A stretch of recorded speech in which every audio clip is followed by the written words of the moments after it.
For ride height, first thing I have to do is put tires and wheels on the car, so I'm going to do just that right now. These are Accelerate pre-mounts. These are the asphalt compounds, so we've been playing with these a lot, and I've been really happy with the pace.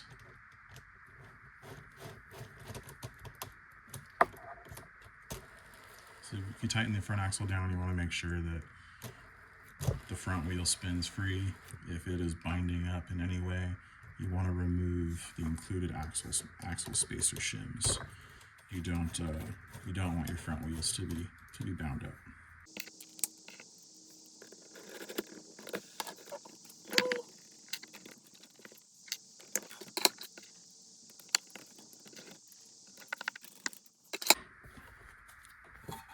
Okay, now we're ready to check ride height. So front ride height shouldn't really change too much unless you're changing like the actual tire, because we don't have a vertical up and down spring. There's a lot less happening in the front, so front ride height should be pretty consistent. The rear, you can change. Certainly, if you change tires, it'll change, and as these tires break in and wear, they will also sort of slightly change the ride height. Typical ride height for what I run in Southern California, it's a lot of outdoor asphalt, so we run 5 to 5.5 millimeters of ride height. To check your ride height, I use just a simple gauge. It's just got like steps on it that dictate what each ride height measurement is. To check ride height, I check basically just behind the front wheels, right underneath the servo. And I must have been running different front tires because my ride height is 6.5 in the front. And the rear, we can check. Flip the car around so you can see. I'll check just the very rear corner, the rear edge of the car. And it looks like the back is 5 millimeters. So we have some adjusting to do. I suppose we could do the rear first. That's simpler. The rear ride height is controlled by this bump spring nut. So it's this big hex right here. Turning that up and down is going to change your rear ride height. So if we are at 5 millimeters, I believe, 5. So we're going to go ahead and turn this nut down 1 turn. And I said 1 turn because it's an M3 by 0.5 screw. So 1 revolution of the screw is 0.5 millimeters of linear movement. So 1 rotation should hopefully raise the ride height about 0.5 millimeter. Cool, that's 5.5 millimeters. So that's what we're shooting for. Okay, so the rear ride height is now set to 5.5 millimeters. Now we need to work on the front end. Front end is currently 6.5 millimeters. So to change the front ride height, we're going to change the shimming of the steering block. Because it's 6.5 means that we have to raise the steering block to drop the chassis. So this is currently a 3 millimeter shim. We're going to go ahead and add another millimeter. So it'll be 4 millimeters here. And we'll walk through that right now. So we'll go ahead and remove your front tires.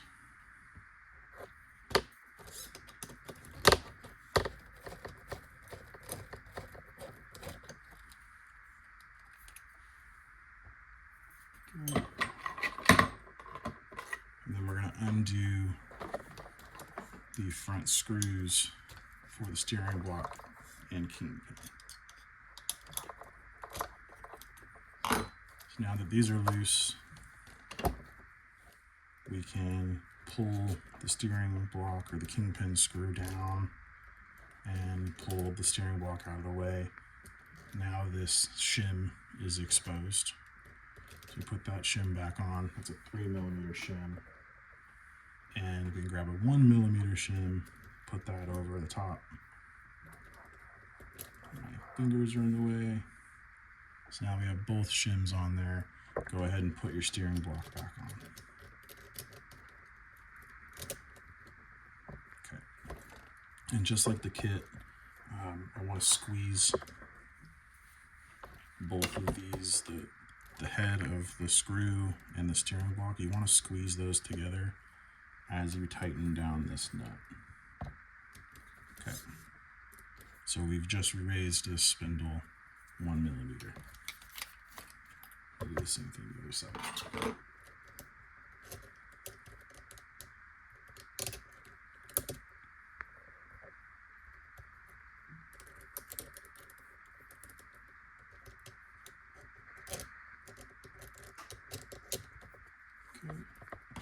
And tighten this guy down. Okay. So now we can put our front tires back on and recheck the ride height to make sure that, one, we went the right direction, and two, the measurement is now correct.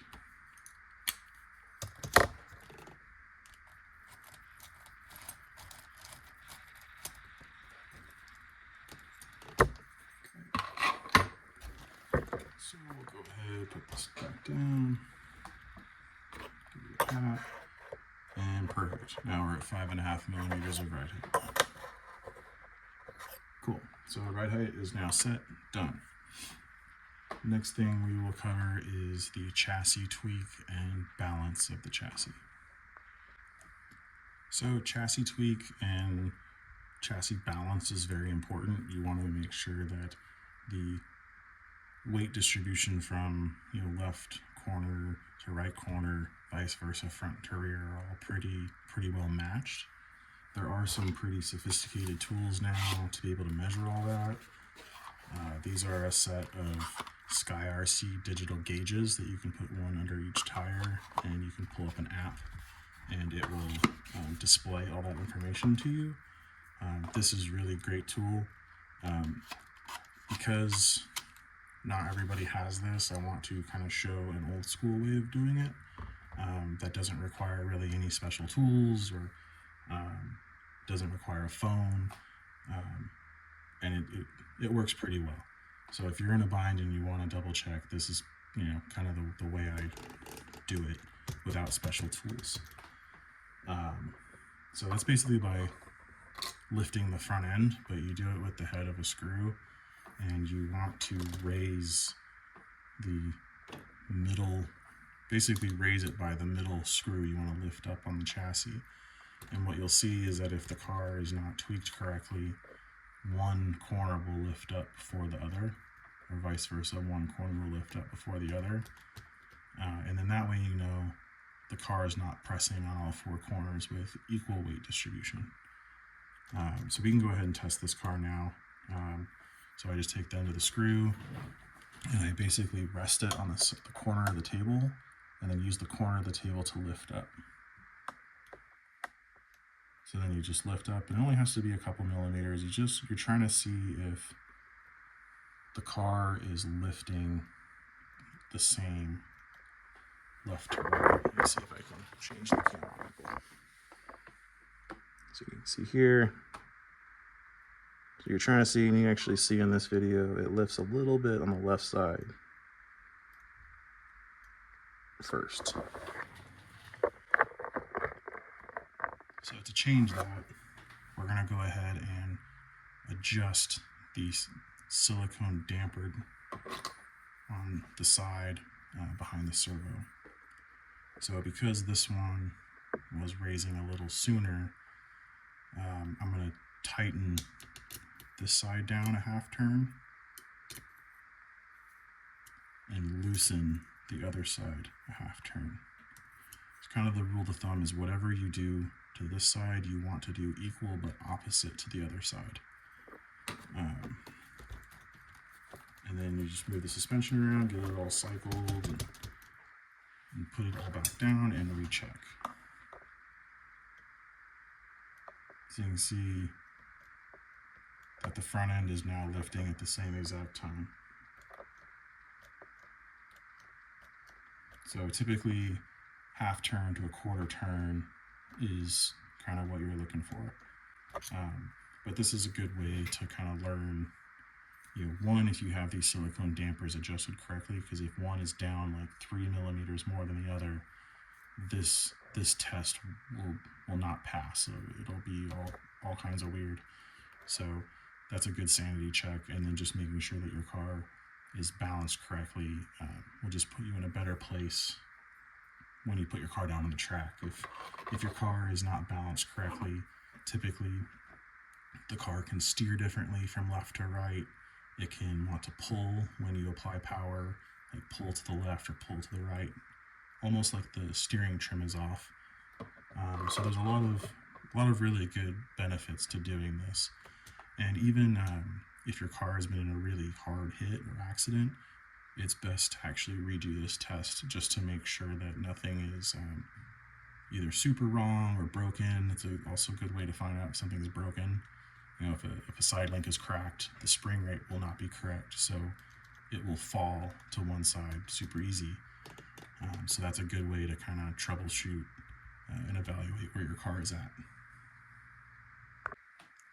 The next thing I typically evaluate before a track day is I confirm that my radio EPA is correct. So EPA stands for endpoint adjustment. And what that does is you can independently from right to left set what full throw is in the car. So it's good sometimes to go back and double check that nothing is moved or shifted around, that 100% is 100% steering throw. So typically, like on my FlySky radios, I actually have to turn down the EPA to about 50% to get the steering to be full lock on the chassis. And once you have your EPA set, then you go in and adjust your dual rate. So dual rate is a percentage, like a global percentage of steering throw. So when you check your EPA, you have to make sure your dual rate is at 100%. And then when you turn your dual rate down to like 70%, it will recalculate your endpoints and make sure that both tires are turning equally to 70% of maximum steering throw. Typical dual rate for what I run on these cars is I start at 75%, and I usually go down to 70 and go up to 85. And those are usually kind of my windows of dual rate percentage. One thing to note about EPA and dual rate is always set your EPA with your dual rate set to 100%. And if you're trying to get less steering throw out of the car, always use dual rate. Don't use EPA because that's going to require you to do math or subtract 5 or 10% from each side, and that just creates inconsistency or can create more variables and things to go wrong. So always set your EPA to 100% and then adjust your dual rate down to the steering throw that you actually want. So this car is almost ready to go. Basically now what I would do is just do some final checks, and nothing super fancy. I would just basically go through and make sure, screws are all tight. Nothing is visibly wrong.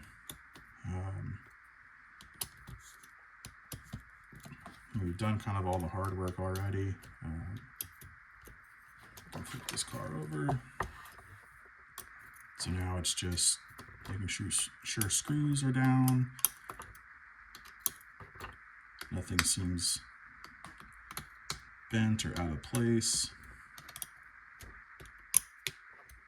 Just kind of visually go through everything. Maybe take a look at your side links, make sure there's no cracks there that you see. Make sure that the pivot balls are in place and that the sockets don't feel super loose.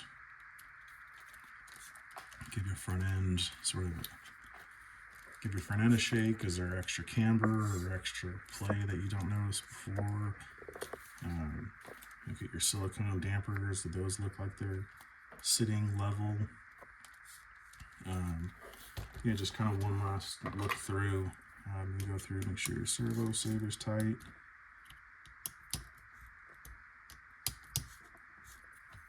So yeah, I'd say this car is ready to go. So if I get to the track, either this afternoon or tomorrow, I know that the diff is ready to go, the car is scaled, the car ride height is correct. So basically now I just have to set up my pit, cycle the battery, charge it, put a body on it, and I should be ready to go. So that can save you, time at the track of trying to hunt down things or trying to fix things at the track. It just makes for a better, less stressful start to your day. This is sort of the procedure I go through before every single track day, just to make sure I know where my car is at, and I know what the expectation is, and then I can focus on trying to get done what I want to get done for that given day. So hopefully that helps. Please let me know if you have any questions, and if we need to add something or I forgot something, happy to edit and add more. So that's it. Thanks.